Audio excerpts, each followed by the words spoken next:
Assalamualaikum Sobat Islam Trending, semoga kita semua diberi kesehatan dan rezeki yang melimpah. Kali ini kita akan menceritakan kisah tentang Abu Nawas. Setelah pembalasan Abu Nawas membunuh lalat-lalat dengan memporak-porandakan barang-barang Baginda Raja atas izin tertulis dari beliau, Baginda Raja sangat kesal dan karena kekesalannya itu beliau ingin sekali menjebloskan Abu Nawas ke penjara. Tapi Baginda tidak memiliki alasan untuk melakukannya, karena orang seperti Abu Nawas bukanlah orang yang gampang dicari-cari kesalahannya. Suatu hari Baginda Raja menemukan akal untuk menjebak Abu Nawas.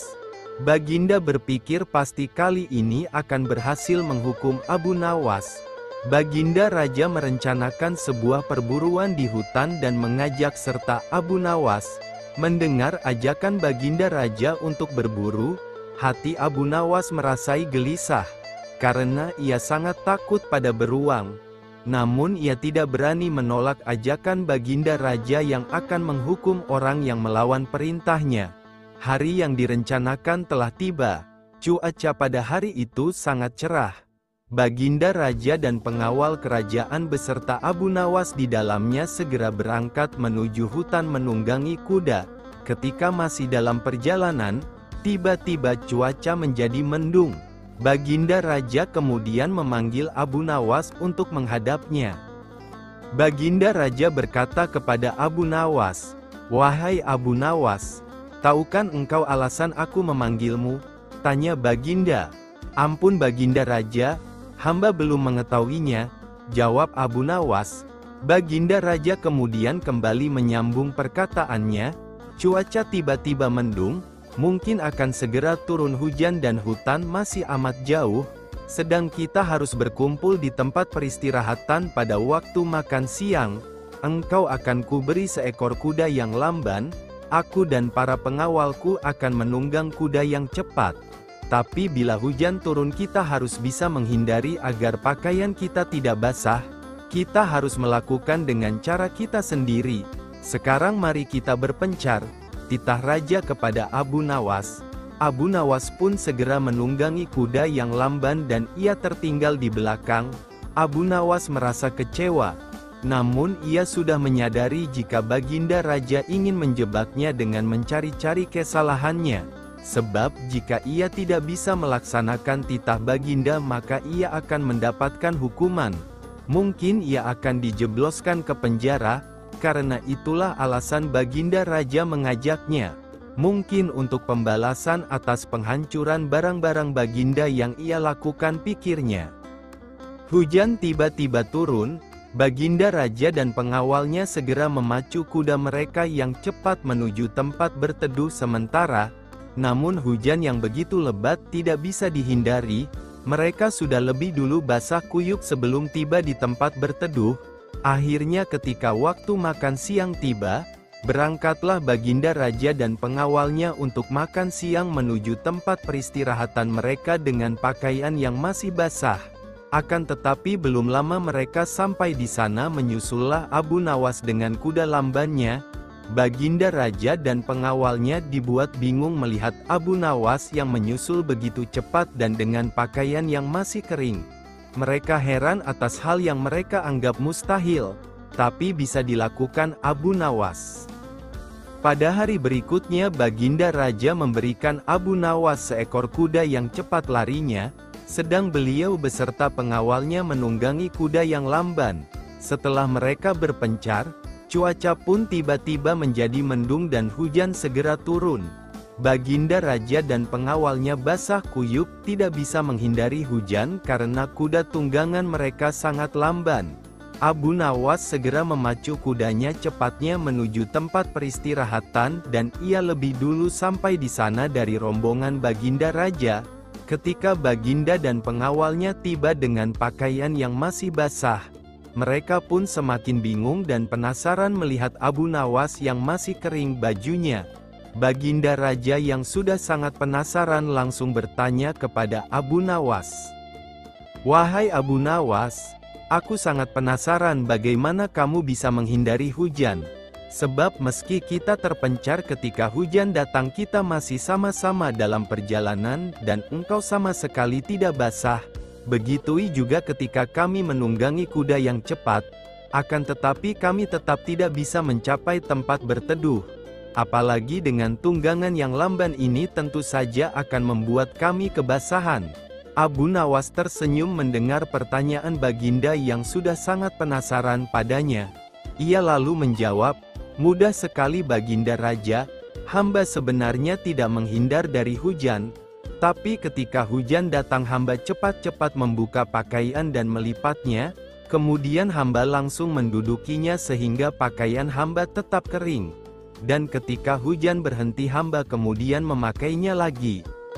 Pesan bagi para hakim, bapaknya Abu Nawas adalah penghulu kerajaan Baghdad bernama Maulana. Pada suatu hari bapaknya Abu Nawas yang sudah tua itu sakit parah, dan akhirnya meninggal dunia. Abu Nawas dipanggil ke istana. Lah diperintah Sultan, Raja, untuk mengubur jenazah bapaknya itu sebagaimana adat Syekh Maulana. Apa yang dilakukan Abu Nawas hampir tiada bedanya dengan Kadi Maulana, baik mengenai tata acara memandikan jenazah hingga mengkafani, menyalati dan mendoakannya. Maka Sultan bermaksud mengangkat Abu Nawas menjadi Kadi atau penghulu menggantikan kedudukan bapaknya. Namun, demi mendengar rencana sang Sultan, tiba-tiba saja Abu Nawas yang cerdas itu tiba-tiba nampak berubah menjadi gila. Usai upacara pemakaman bapaknya, Abu Nawas mengambil sepotong batang pisang dan diperlakukannya seperti kuda. Ia menunggang kuda dari batang pisang itu sambil berlari-lari dari kuburan bapaknya menuju rumahnya. Orang yang melihat menjadi terheran-heran dibuatnya. Pada hari yang lain ia mengajak anak-anak kecil dalam jumlah yang cukup banyak untuk pergi ke makam bapaknya. Dan di atas makam bapaknya itu ia mengajak anak-anak bermain rebana dan bersuka cita. Kini semua orang semakin heran atas kelakuan Abu Nawas itu. Mereka menganggap Abu Nawas sudah menjadi gila karena ditinggal mati oleh bapaknya. Pada suatu hari ada beberapa orang utusan dari Sultan Harun al-Rasyid datang menemui Abu Nawas. "Hai Abu Nawas, kau dipanggil Sultan untuk menghadap ke istana," kata wazir utusan Sultan. "Buat apa Sultan memanggilku? Aku tidak ada keperluan dengannya," jawab Abu Nawas dengan entengnya seperti tanpa beban. "Hai Abu Nawas, kau tidak boleh berkata seperti itu kepada rajamu. Hai wazir, kau jangan banyak cakap. Cepat ambil ini kudaku ini dan mandikan di sungai supaya bersih dan segar," kata Abu Nawas sambil menyodorkan sebatang pohon pisang yang dijadikan kuda-kudaan. Si wazir hanya geleng-geleng kepala melihat kelakuan Abu Nawas. "Abu Nawas, kau mau apa tidak menghadap Sultan?" kata wazir. "Katakan kepada rajamu, aku sudah tahu maka aku tidak mau," kata Abu Nawas. "Apa maksudnya Abu Nawas?" tanya wazir. Dengan rasa penasaran, "Sudah pergi sana, bilang saja begitu kepada rajamu," sergah Abu Nawas sembari menyaruk debu dan dilempar ke arah si wazir dan teman-temannya. Si wazir segera menyingkir dari halaman rumah Abu Nawas. Mereka laporkan keadaan Abu Nawas yang seperti tak waras itu kepada Sultan Harun al-Rasyid. Dengan geram Sultan berkata, "Kalian bodoh semua. Hanya menghadapkan Abu Nawas kemari saja tak becus. Ayo pergi sana ke rumah Abu Nawas, bawa dia kemari dengan sukarela ataupun terpaksa." Si wazir segera mengajak beberapa prajurit istana, dan dengan paksa Abu Nawas dihadirkan di hadapan raja. Namun lagi-lagi di depan raja Abu Nawas berlagak pilon, bahkan tingkahnya ugal-ugalan tak selayaknya berada di hadapan seorang raja. Abu Nawas bersikaplah sopan, tegur Baginda. "Ya Baginda, tahukah Anda apa Abu Nawas?" "Baginda, terasi itu asalnya dari udang, kurang ajar kau menghinaku Nawas." "Tidak Baginda, siapa bilang udang berasal dari terasi?" Baginda merasa dilecehkan, ia naik pitam dan segera memberi perintah kepada para pengawalnya. Hajar dia, pukuli dia sebanyak 25 kali. Abu Nawas yang kurus kering itu akhirnya lemas tak berdaya dipukuli tentara yang bertubuh kekar. Usai dipukuli, Abu Nawas disuruh keluar istana. Ketika sampai di pintu gerbang kota, ia dicegat oleh penjaga. "Hai Abu Nawas, tempo hari ketika kau hendak masuk ke kota ini, kita telah mengadakan perjanjian. Masa kau lupa pada janjimu itu?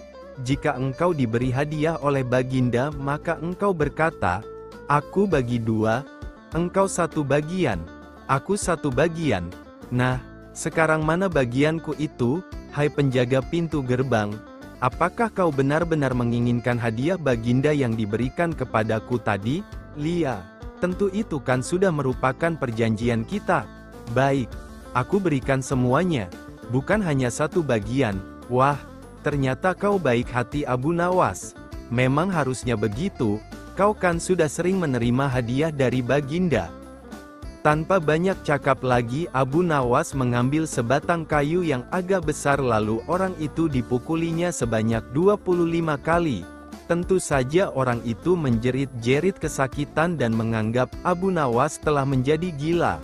Setelah penunggu gerbang kota itu kelengar, Abu Nawas meninggalkannya begitu saja. Ia terus melangkah pulang ke rumahnya. Sementara itu si penjaga pintu gerbang mengadukan nasibnya kepada Sultan Harun al-Rasyid. "Ya, Tuanku Syah Alam, ampun beribu ampun. Hamba datang kemari mengadukan Abu Nawas yang telah memukul hamba sebanyak 25 kali tanpa suatu kesalahan. Hamba mohon keadilan dari Tuanku Baginda." Baginda segera memerintahkan pengawal untuk memanggil Abu Nawas.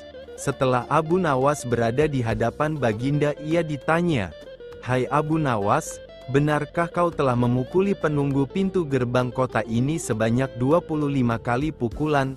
Berkata Abu Nawas, "Ampun Tuanku, hamba melakukannya karena sudah sepatutnya dia menerima pukulan itu." "Apa maksudmu?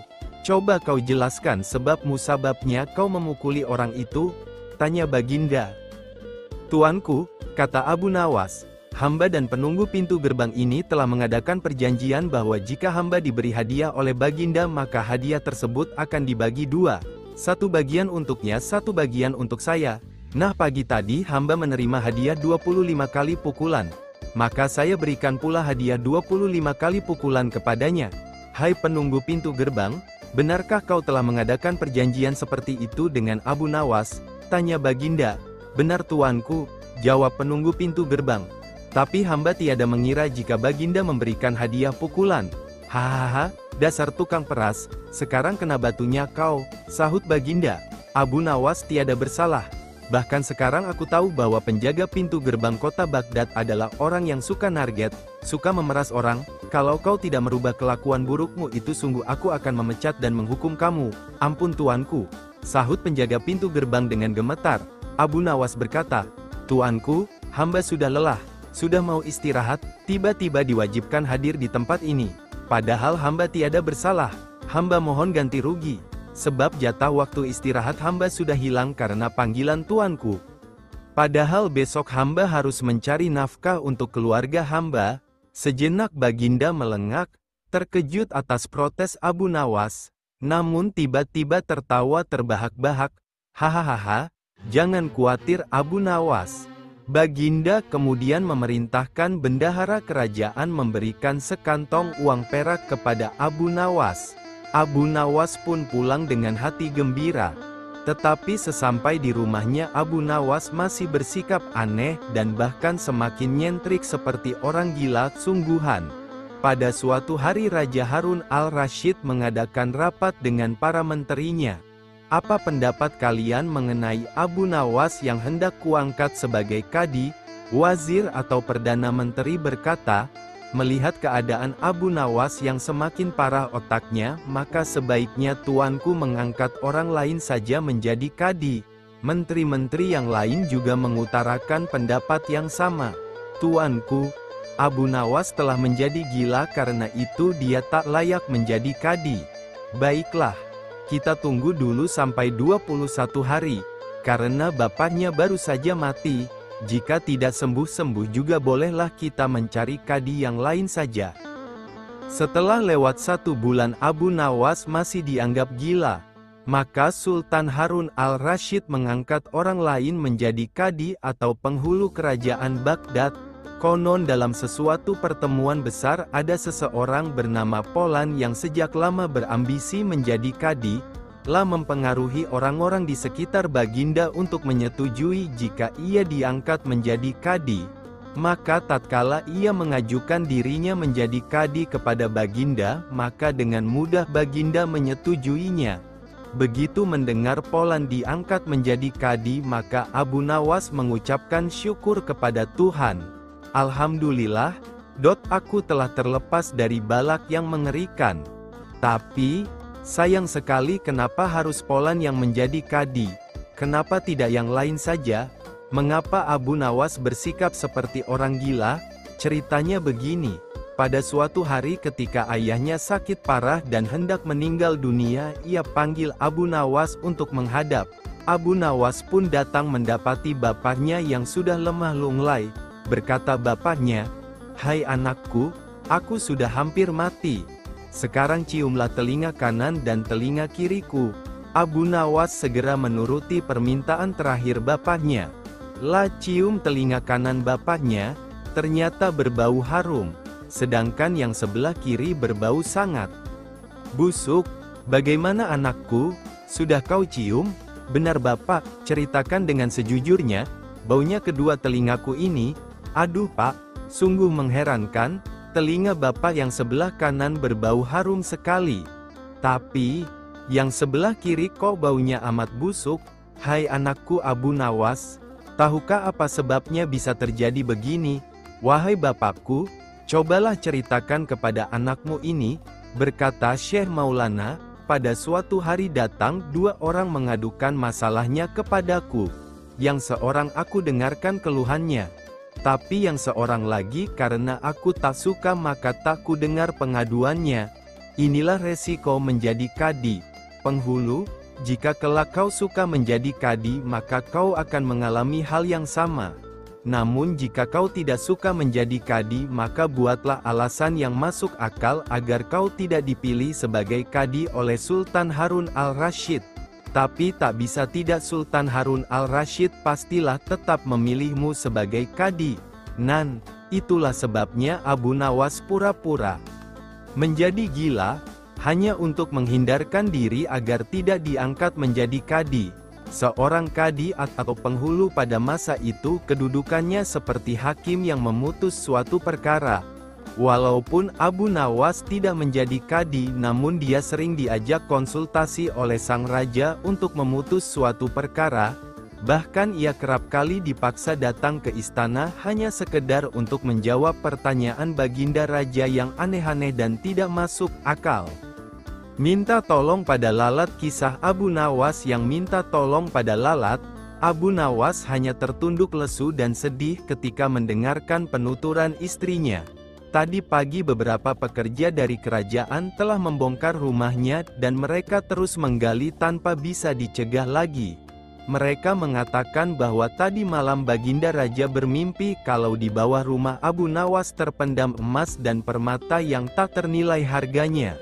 Tetapi setelah mereka terus menggali ternyata emas dan permata itu tidak ditemukan. Baginda akhirnya meminta maaf kepada Abu Nawas dan bersedia mengganti kerugian. Inilah yang membuat hati Abu Nawas sedih. Lama Abu Nawas memeras otak, namun belum juga ia menemukan muslihat untuk membalas Baginda. Makanan yang dihidangkan istrinya tidak dimakan karena nafsu makannya lenyap. Malam pun tiba. Namun Abu Nawas tetap tidak beranjak dari tempat duduknya. Keesokan harinya Abu Nawas melihat lalat-lalat mulai menyerbu makanan Abu Nawas yang mulai basi. Tiba-tiba Abu Nawas tertawa riang. "Tolong ambilkan kain penutup untuk makananku dan sebatang besi," kata Abu Nawas kepada istrinya. "Untuk apa?" tanya istrinya. "Membalas Baginda Raja," jawab Abu Nawas. Dengan muka berseri-seri Abu Nawas berangkat menuju istana. Setibanya di istana, Abu Nawas membungkuk hormat dan berkata, "Ampun tuanku, hamba menghadap hanya untuk mengadukan perlakuan tamu-tamu yang tidak diundang. Mereka memasuki rumah hamba tanpa izin dari hamba dan berani memakan makanan hamba." Kata Abu Nawas mengadu, "Siapakah tamu-tamu yang tidak diundang itu wahai Abu Nawas?" Tanya Baginda. "Lalat-lalat ini, tuanku," jawab Abu Nawas. "Kepada siapa lagi kalau bukan kepada Baginda, hamba mengadukan perlakuan yang tidak adil ini," jelas Abu Nawas. "Lalu keadilan yang bagaimana yang engkau inginkan?" "Hamba hanya menginginkan izin tertulis dari Baginda sendiri agar hamba bisa dengan leluasa menghukum lalat-lalat itu."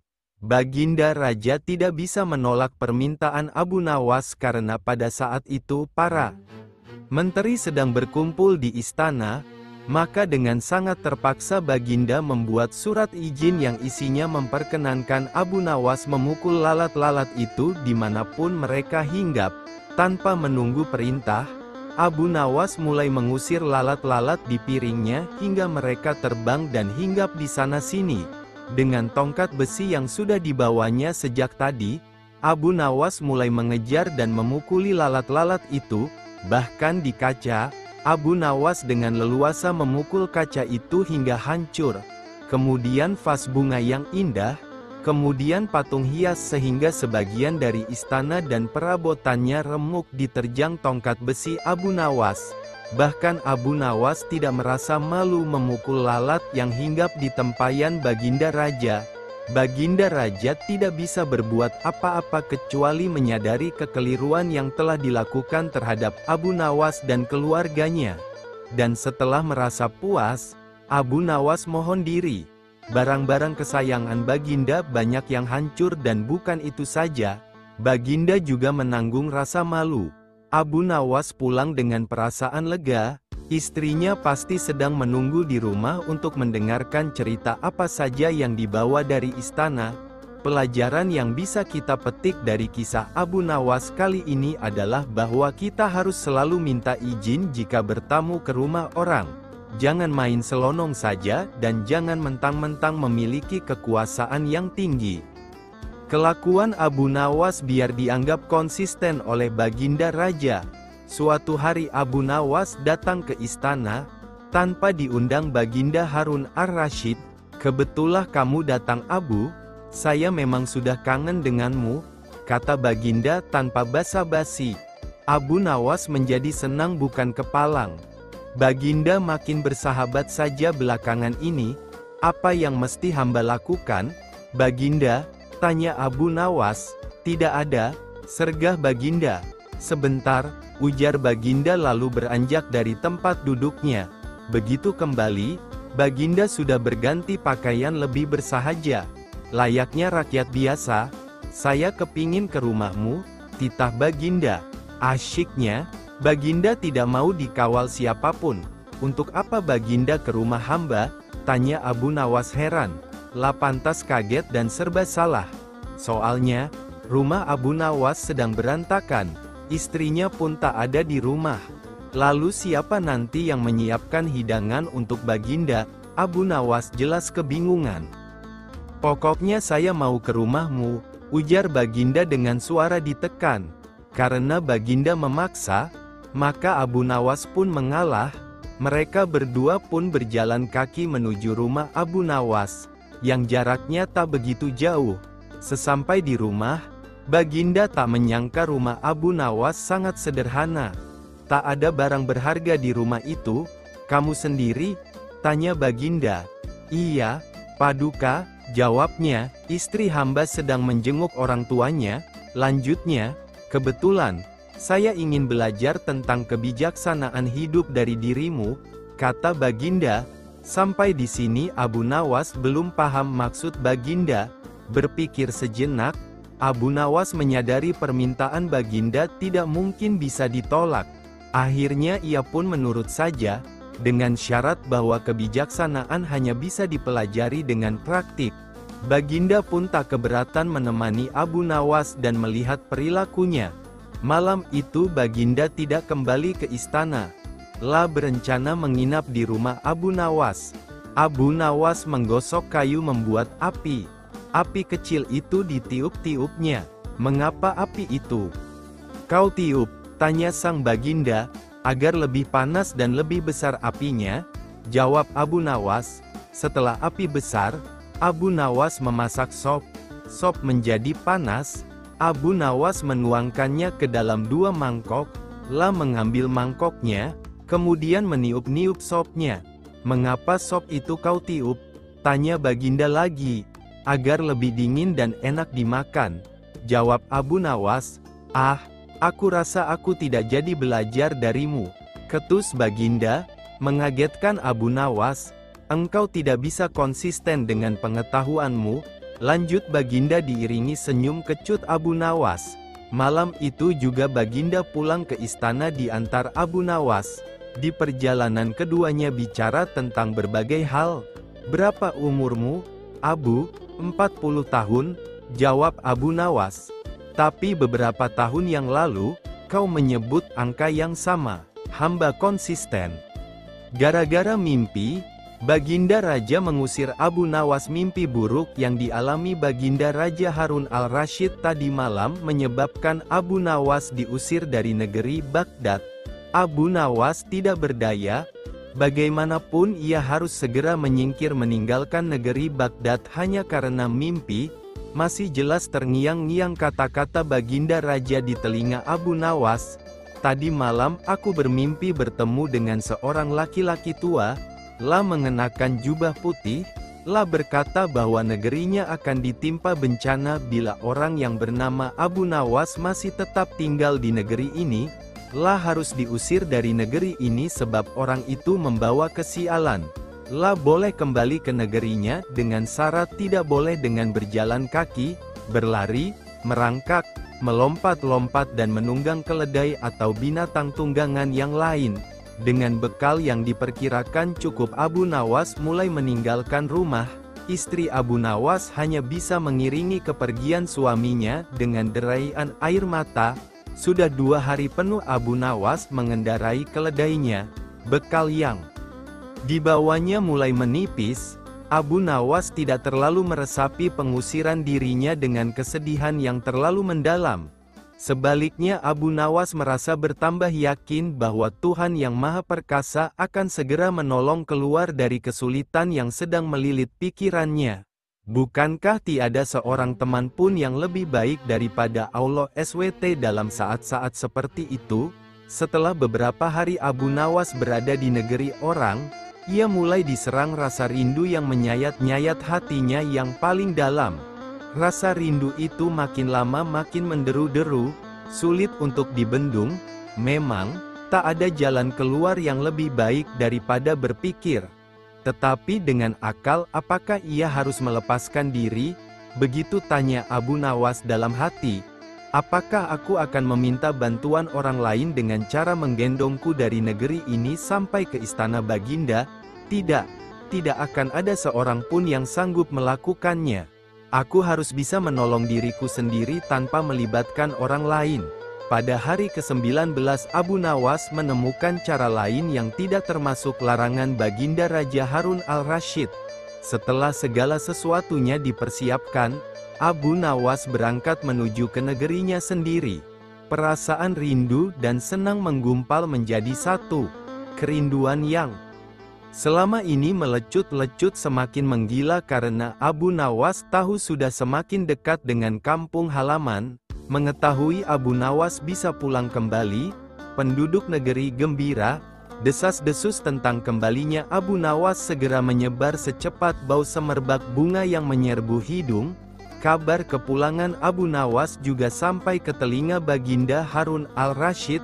Baginda juga merasa gembira mendengar berita itu, tetapi dengan alasan yang sama sekali berbeda. Rakyat gembira melihat Abu Nawas pulang kembali karena mereka mencintainya. Sedangkan Baginda Raja gembira mendengar Abu Nawas pulang kembali karena beliau merasa yakin kali ini pasti Abu Nawas tidak akan bisa mengelak dari hukuman. Namun Baginda amat kecewa dan merasa terpukul melihat cara Abu Nawas pulang ke negerinya. Baginda sama sekali tidak pernah membayangkan kalau Abu Nawas ternyata bergelayut di bawah perut keledai. Sehingga Abu Nawas terlepas dari sanksi hukuman yang akan dijatuhkan karena memang tidak bisa dikatakan telah melanggar larangan Baginda Raja. Karena Abu Nawas tidak mengendarai keledai. Di mata Khalifah Harun al-Rasyid, figur Abu Nawas memang lihai. Dia tidak hanya lucu tetapi juga bijaksana sehingga tidak dapat dipandang enteng. Di satu pihak hal itu sangat membanggakan Khalifah, tetapi di lain pihak, sangat menjengkelkannya, karena ia suka kurang ajar dan tidak tahu diri. Oleh karena itu Baginda tidak pernah berhenti memeras otak untuk dapat membalas Abu Nawas. Pada suatu hari di bulan Rabiul Awal, Baginda Khalifah tersenyum simpul sendiri sambil bergumam, "Awas kau, Abu Nawas, kali ini pasti kena." Seperti biasa setiap bulan Rabiul Awal, Sultan Harun al-Rasyid menyelenggarakan acara Maulid Nabi di istana. Pada saat itu semua pembesar negeri hadir termasuk putra-putra mahkota dari negeri-negeri sekitarnya. Tapi Abu Nawas tidak tampak. "Panggil dia kemari," perintah Khalifah kepada punggawa.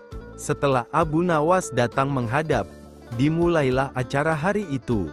Semua hadirin dipersilahkan berdiri, kemudian masing-masing disirami air mawar yang menebarkan bau sangat harum, kecuali Abu Nawas, telah disiram dengan air kencing. Sadarlah Abu Nawas, bahwa dia dipermalukan Khalifah di depan para pembesar negeri, lah bungkam 1000 bahasa. Namun di dalam hati ia berkata, "Oke, Khalifah, hari ini kau beri aku kuah, esok akan kubalas kamu dengan isinya." Selesai upacara, semua orang pamitan kepada Baginda dan pulang ke rumah masing-masing. Begitu pula dengan Abu Nawas. Sejak itu Abu Nawas tidak pernah menginjakkan kakinya ke istana. Tak kurang Khalifah pun rindu berat kepadanya. Karena bagaimanapun Abu Nawas selalu dapat menghibur hatinya. Ada saja celotehan-celotehan Abu Nawas yang membuat suasana Balairung jadi hidup. Ketika Khalifah memanggilnya, Abu Nawas tidak bersedia memenuhi panggilan itu, dengan alasan sakit, meski panggilan tersebut disampaikan terus-menerus. Setiap kali punggawa datang setiap kali itu pula Abu Nawas bilang sakitnya makin serius. Baginda pun khawatir dengan sakitnya Abu Nawas, maka ditengoknya Abu Nawas ke rumahnya diiringi beberapa orang petinggi kerajaan. Mendengar Khalifah menuju ke rumahnya, Abu Nawas buru-buru pasang aksi. Mata terpejam, badan tergeletak lemah lunglai. Namun sebelum itu ia telah menyuruh istrinya menyiapkan obat makjun, ramuan obat yang dibuat seperti dodol bulat, dan 2 butir diantaranya dibubuhi tinja. Abu Nawas menelan sebutir obat itu ketika Baginda sudah sampai di depannya. "Hai Abu Nawas, apa yang kamu telan itu?" tanya Khalifah. "Inilah yang disebut obat makjun," jawab Abu Nawas masih dalam posisi telentang. "Resepnya hamba peroleh tadi malam lewat mimpi. Seorang tua menghadap hamba dan berpesan agar obat makjun ini hamba telan 2 butir, niscaya sembuh." Setelah Abu Nawas menelan sebutir lagi dan tampak badannya segar layaknya orang sembuh dari sakit. "Kalau begitu aku juga mau makan obat makjun itu," kata Khalifah. "Baiklah, tuanku," kata Abu Nawas. "Bila Paduka akan menelan obat ini, hendaklah berbaring seperti hamba sekarang ini, tidak boleh sambil duduk, apalagi dengan berdiri." Maka Baginda pun berbaring. "Pejamkan mata tuanku," kata Abu Nawas. Begitu mata Sultan terpejam, Abu Nawas cepat-cepat memasukkan butiran makjun itu ke mulut Khalifah. Tiba-tiba Khalifah bangkit karena obat itu menyangkut di batang tenggorokannya. Sambil membelalakkan matanya, Sultan berkata keras-keras, "Hai, Abu Nawas, kamu beri aku makan tinja ya?" Maka Abu Nawas pun menghormat sambil berkata, "Dulu Baginda memberi hamba kuahnya, sekarang hamba memberi Baginda isinya. Jikalau Baginda tidak memberi hamba uang 100 dinar, Kejadian ini akan hamba ceritakan kepada halayak ramai. Diam kamu, jangan ngomong kepada siapa-siapa, nanti ku beri kau uang 100 dinar, kata Khalifah. Setelah itu Khalifah dan semua pengiringnya kembali ke istana, menyiapkan pundi-pundi.